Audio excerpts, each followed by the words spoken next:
You have met one before. I promise you have. Someone who looked right, sounded right, said all the correct words at all the correct times. And still, something inside you went quiet in a bad way. Not scared. Not angry. Just quiet. Like a light dimmed somewhere in the room, and nobody else noticed it happen. Ancient traditions have a name for what you were sensing. They're called Archons. Forces described in some of the oldest spiritual texts on Earth as things that copy human behavior perfectly, without ever holding real life behind the performance. And there is one question, one single sentence, said to expose an Archon instantly. Not through arguing, not through accusing anyone, just through watching what happens the moment you ask it. This question wasn't given to everybody. It was taught by Mary Magdalene to her closest, most trusted students. A woman history tried very hard to shrink down into something smaller than she actually was. This isn't beginner stuff, by the way. You already know the basics: energy, intuition, the idea that not everything wearing a human face is actually awake inside. So I'm not going to waste your time explaining what a vibe is. I'm going to take you somewhere deeper, somewhere most people watching videos like this one never actually get taken. Long before self-help books and energy healing hashtags, people were writing this down. Real texts. Buried texts. A collection known as the Nag Hammadi Library. Ancient spiritual writings discovered buried in the Egyptian desert in 1945, sealed in a clay jar for almost 2,000 years, describes exactly this. Beings that mimic humanity, hollow at the core, walking around wearing the shape of a person without any of the substance underneath. Think about that for a second. 2,000 years buried in a jar waiting. And the thing it was waiting to tell us is a thing you have already felt with your own body, probably more than once, without having the words for it. By the end of this video, you're going to know her question. You're going to know how to read the answer on 3 different levels: words, body, and your own gut. And you're going to know something most people never learn. You have to survive asking it of yourself first. So let's start with her, because none of this makes sense until you understand who she really was. Mary Magdalene has been flattened by history. You probably grew up hearing one version of her, small side character footnote. That version is not the one I believe in, and it's not the one this teaching comes from. In Gnostic tradition, a broad set of early spiritual movements that valued direct inner knowing over blind belief, Mary Magdalene is remembered very differently. She's remembered as someone who understood things on a level most of the men around her didn't. Not because she was special by birth, because she was awake in a way that made the people around her uncomfortable, in a way that made certain rooms go quiet when she walked in. Mary Magdalene didn't teach this to everyone. She taught it to her closest circle, the students she trusted most. She called them Pneumatics, those who carried the divine spark not just inside them, but awake inside them. Knowing, watching, alive to itself, not asleep the way most of the world was asleep, wandering through their own lives half-present, mistaking noise for meaning. I find that idea beautiful, honestly. Not everyone is asleep to the same degree. Some people are just further down the road of remembering what they actually are. And she saw that clearly enough to build her closest students around it, deliberately, the way you'd choose people to hand a fragile thing to. She is who gave the teaching we're about to walk through. Not to crowds, not to strangers, to her pneumatics, the few she trusted to hold a question this sharp without turning it into a weapon. That detail matters more than people realize. A question this precise, in the wrong hands, becomes cruelty. In the right hands, it becomes clarity. She knew the difference. That's exactly why she was careful about who she gave it to, and exactly why so much time passed before it ever reached ears like yours and mine. So keep that in mind as we go forward. This isn't gossip. This isn't a party trick. This is something passed hand to hand, mind to mind, from a woman who understood the difference between a soul that's lit and a shell that isn't, and who built her closest students to understand it too, one quiet conversation at a time over years in rooms we will never get to see. To understand why that question works at all, though, you need to understand what she believed was actually happening underneath all of it. And that means going somewhere most people skip past too quickly, because it's the part that asks something of you instead of just entertaining you. Here's a question worth sitting with for a second. What if not everyone around you is running on the same fuel? I don't mean that as an insult to anyone. I mean it as something closer to physics. Some things burn. Some things just look like they're burning, and from far enough away, in bad enough light, you almost can't tell the difference. Almost. Gnostic cosmology, the way these early traditions explain the structure of reality, rests on three ideas, and once you understand them, the whole teaching clicks into place the way a lock clicks when the right key finally turns. The first is the divine spark. Texts like the Apocryphon of John, one of the most important surviving Gnostic writings, part of that same Nag Hammadi collection, describe a fragment of the true, highest source trapped inside matter. Trapped inside you. A piece of something eternal, folded into flesh and forgetfulness, carried around inside a body that mostly forgets what it's carrying. I believe that spark is real. I think you felt it. That moment of sudden, overwhelming rightness. Watching the ocean, holding someone you love, sitting in total silence and feeling more like yourself than you have in months. That's not random brain chemistry. That's contact with the spark, and the moment it happens you know it, even if you can't explain why to anyone else. Which brings us straight into the second idea, and it's heavier, the one people find uncomfortable to sit with. The demiurge, named directly in the Apocryphon of John, and referenced again in another Nag Hammadi text called the Hypostasis of the Archons. The demiurge is described as a lesser, blind architect, a force that built this world not out of malice exactly, but out of a kind of ignorance mistaking itself for ultimate authority, convinced of its own importance the way a small thing sometimes convinces itself it's the whole picture. Its whole design, according to this tradition, is forgetting. A world built to keep the spark distracted from itself. Noise instead of stillness. Performance instead of presence. Honestly, look around you. Doesn't that sound a little familiar? The scrolling, the performing, the constant low hum of everyone proving something to everyone else, all day, every day, until stillness starts to feel unfamiliar, almost threatening. And that ignorance doesn't stay abstract. It has an effect on actual people living actual lives, and that's the third idea, the one this whole video is built on. Empty shells. These are people who have drifted so far from their own spark that they're running almost entirely on borrowed identity. Borrowed opinions, borrowed reactions, reflexes dressed up as personality. And here's the part one want to say clearly, because I don't want this twisted into something ugly. I don't believe this makes someone evil. I believe most of the time, it's unconscious. A slow drift. Nobody wakes up one day and decides to abandon their own soul. It happens gradually through distraction, through trauma, through simply never being taught to look inward, one small forgetting at a time until the forgetting is all that's left standing. But whether it's conscious or not, the effect is the same. An empty shell ends up, knowingly or unknowingly, serving the exact same forgetting the demiurge depends on. Not out of malice. Out of emptiness looking for something to fill it. The way a room with no light in it will still let shadows move through freely. This is what Mary Magdalene understood completely. Spark. Shell. Architect. All three at once like layers of the same picture, stacked so tightly together, you can't really understand one without the other two standing behind it. And that's exactly why her pneumatics needed a way to tell them apart in the people around them. And more importantly in themselves, because the line between spark and shell isn't always as far away as we'd like to believe. Now let's talk about what moves through the gap when the spark goes quiet. Have you ever left a room feeling drained for absolutely no reason? No argument happened. Nothing bad was said out loud. But you walked out feeling like something had been quietly taken from you, some small piece of your own energy that you can't quite account for. That feeling is the doorway into understanding Archons. The Hypostasis of the Archons. Its title literally translates to something like the reality of the rulers, describes these forces as extensions of the demiurge's design. Not separate villains running around causing chaos. More like enforcers of the forgetting, quiet administrators of it, keeping the noise running so the spark never gets a clear moment to remember itself. They don't create hollowness.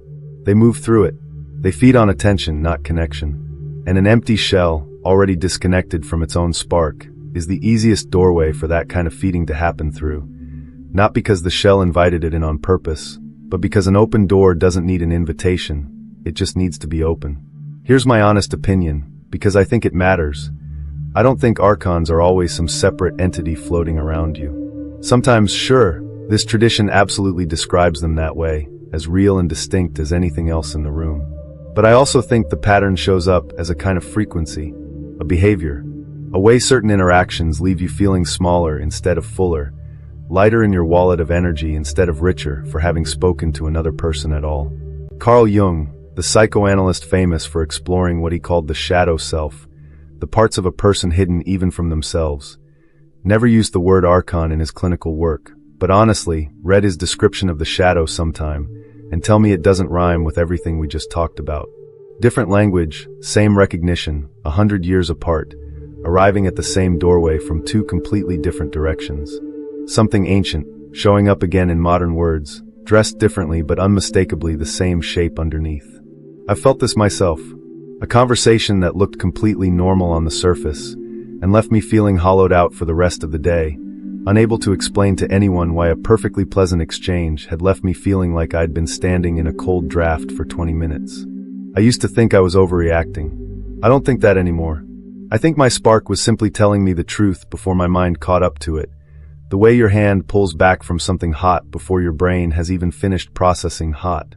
And once you start noticing it, you start noticing how often it happens in small, ordinary moments, not dramatic ones.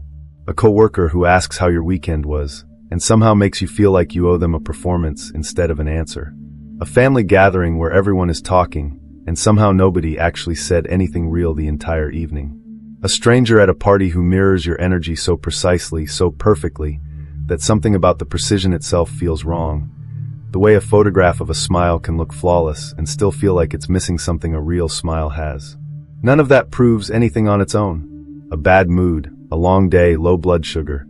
Plenty of ordinary things can make an interaction feel flat. That's exactly why one feeling on its own was never meant to be the whole test. It's a signal worth paying attention to, not a verdict to hand down on the spot. This is exactly the gap the question was built to close. This is the part one almost didn't want to share, because once you know it, you cannot unknow it. You will start hearing it in every conversation you have for the rest of your life, whether you mean to or not. Here is the question Mary Magdalene taught to her inner circle. When you are completely alone in total silence, with nothing to distract you and no one watching, what do you feel? Read that again. Slowly. Notice how simple it sounds. That simplicity is exactly the trap. There's no fact to look up. No clever answer to perform. No script that works here, because there's no audience to perform for inside that question. Just stillness, asked about directly, with nowhere left to hide behind. And the answer reveals itself on 3 levels. Level 1, the words. Someone whose spark is lit tends to answer simply. Peace. Quiet. Myself. Sometimes even a soft laugh, like they're surprised how easy it was to answer, like the answer had been sitting right there the whole time waiting to be asked for. Someone running on an empty shell almost never answers directly. Watch for the dodge, a joke that deflects, a sudden irritation like, why does that even matter? Or a long pause that turns into confusion, like the question physically doesn't compute, like you've asked them to describe a color that doesn't exist. That confusion isn't stupidity. It's absence. There's nothing home to answer from, so the question just bounces off an empty room. Level 2, the body. This is the layer most people miss completely, because they're too busy listening to words instead of watching what the words are writing on top of. Genuine truth relaxes a person. Shoulders drop. Breath slows down. The eyes soften and turn slightly inward, almost unfocused, like they're looking at a memory instead of you. Hollow influence does the opposite. Posture tightens, sometimes so slightly you'd miss it if you weren't looking. Breathing gets shallow and quick, up in the chest instead of down in the belly. And here's the tell that gives it away every single time. The eyes search outward. Not inward, toward feeling. Outward, toward your face. Hunting for the correct answer instead of feeling for a true one. Scanning you the way you'd scan a stranger's expression for a cue about what to say next. Level 3, and this one is the most important, your own feeling. You are the instrument here. Not your logic. Not your analysis. Your body. When someone answers this question near you, pay attention to what happens in your own chest before your mind starts judging their words. Warmth. Expansiveness. A sense of ease, like something in the room just opened up a little wider. That's resonance. That's contact with a spark meeting a spark. Or the opposite. A small drop. A heaviness. A subtle draining feeling, like the room got a little colder, even though nothing physically changed.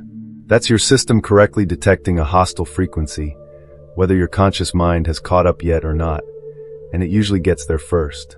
This 3-layer mirror is what Mary Magdalene handed to her Pneumatics. Not a weapon. A mirror.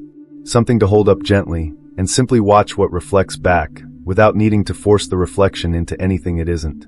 But here's the part almost nobody talks about, and it's the part that actually matters most. Before you ever use this question on someone else, use it on yourself. I mean that seriously. Sit somewhere quiet tonight. No phone, no music, no noise to hide behind, nothing to reach for the moment it gets uncomfortable. And ask yourself out loud if you can stand it. When I am completely alone in total silence with nothing distracting me and no one watching, what do I actually feel? Then wait. Don't rush to fill the silence with an answer that sounds good. Don't perform this for yourself either. Yes, that's possible, and it's more common than you'd think, performing sincerity for an audience of one, which is really just another form of the same forgetting. Just sit there and let whatever comes, come, even if what comes first is nothing at all. If you can face that stillness without flinching, without reaching for your phone, without inventing a reason to get up, without a wave of irritation trying to end the moment early, that itself is the proof. Not a perfect feeling, not fireworks, just the ability to stay. That is what a lit spark looks like from the inside, and it's a lot less dramatic than people expect it to be. I'll be honest with you, the first time I actually did this, it was uncomfortable. Not because something dark showed up, because nothing did at first. Just silence, and my own mind trying to escape it about 4 different ways in under a minute, reaching for my phone, reaching for a memory, reaching for anything except the actual quiet in front of me. I noticed that. I stayed anyway, and something in me settled that hadn't settled in a long time, quietly, without announcing itself, the way real things tend to arrive. This is the real reason the question was given to the Pneumatics specifically. Not because they were better people, because they were the ones willing to sit in their own stillness long enough to actually hear it, past the first few minutes of discomfort where most people give up and reach for the noise again. Think about the last time someone's words didn't match their eyes. You felt that mismatch before, even if you couldn't name it in the moment, even if you just filed it away as something felt off and moved on with your day. You don't need to interrogate people with this question like it's an accusation. That's not the point, and honestly, using it that way would completely miss what it's for. Drop it into conversation naturally. What's it like for you, being alone with no distractions? People answer this kind of thing more often than you'd expect, especially if you ask with genuine curiosity instead of a test in your voice, because most people can feel the difference between curiosity and a trap even if they can't articulate how. Then watch all 3 layers together, not just one. Someone can say the right words while their body says something else entirely. Someone can seem relaxed while your own gut still feels that quiet drop. Trust the combination, not a single piece of it, the way you'd trust 3 witnesses agreeing over 1 witness speaking confidently. You might use it with a new coworker over lunch, half joking, just to see where the conversation goes. You might use it with someone you've been dating for a few months, in a quiet car ride home, when the radio is off and neither of you is performing for anyone. You might even use it with an old friend you've started to feel strange around lately, without knowing exactly why. The setting doesn't matter as much as the attention you bring to it. Watch, too, for the moments when people surprise you. Someone you assumed would dodge the question entirely might go quiet, really quiet, and give you an answer so plain and unguarded it catches you off balance. That's not a failure of the framework. That's the framework working exactly as intended. Nobody is only a shell or only a spark, fixed in place forever. People move. Someone drifted and distracted last year might be genuinely present with you tonight. Someone lit up and steady the last time you spoke might be somewhere quieter and harder to reach today. This was never meant to sort people into 2 permanent categories and file them away. It was meant to tell you what's true right now, in this conversation, so you know where you actually stand instead of where you assume you stand. And please, hold this gently. Remember what we talked about earlier. Most hollow behavior isn't malicious. It's unconscious drifting, a spark that's simply gone quiet under years of noise, not a verdict on someone's worth as a person. This question isn't a tool for judgment. It's a tool for your own protection, deciding where to spend your energy and where to quietly pull it back without needing to announce the decision to anyone, including the person in front of you. But why would one simple question carry this much weight? Here's what I actually believe after sitting with this teaching for a long time. The real purpose was never about catching other people out. That's the surface use, the part that's easy to get excited about and talk about in comment sections. The deeper purpose is about you. Every time you turn toward your own stillness and stay there without flinching, you make it harder for the forgetting to work on you. You strengthen the spark instead of letting it dim, the same way a muscle strengthens with use instead of rest. And a lit spark is remarkably difficult to drain, mimic, or quietly feed on. Not because you've built some kind of defense, some wall around yourself, but because there's simply nothing hollow left for that hollowness to attach to. There's no open door for it to slip through. This is the real reason the question was given to the Pneumatics specifically. Not just as a tool to point outward, at the people around them, but as a discipline pointed back at themselves first, over and over, until the pointing outward almost became unnecessary, because a spark that's fully lit doesn't need to go looking for hollowness in other people nearly as often. It already knows the difference on contact. That's what Mary Magdalene was really protecting when she passed this to her Pneumatics. Not just a way to spot the architecture of forgetting in other people. A way to make sure her own students never became part of it themselves, generation after generation, long after she was gone and the texts describing her had been buried, mistranslated, or quietly set aside by people who had every reason not to want her remembered accurately.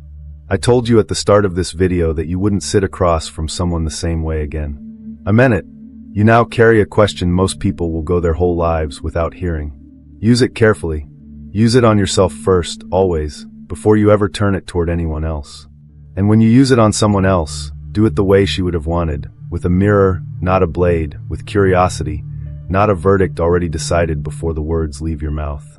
I genuinely believe we are living in a moment where this kind of discernment matters more than it has in a long time. Not fear, not suspicion of everyone around you. Just clarity. The ability to tell warmth from performance, spark from shell, the real thing from the very good copy of it. Before you go, let me be straight with you. What you just heard is the version built to survive on this platform. This channel has lost its monetization completely, so there's no safety net left holding this work together. And we both know what happens to teachings like this over time, buried, diluted, or erased completely. I'm not letting that happen. I'm not going to reshape it to fit what's acceptable or comfortable for advertisers. Instead, I am doubling down. But I cannot do this alone anymore. I need your support to keep this mission and channel alive. If something in this video cracked something open inside you, click the link right there in the description and join me on Patreon. The second you join, the raw, esoteric member-only videos, exclusive audio transmissions, and the suppressed material that never touches this channel, all of it opens up. Most people will hear this and drift right back into the sleep. You're not most people.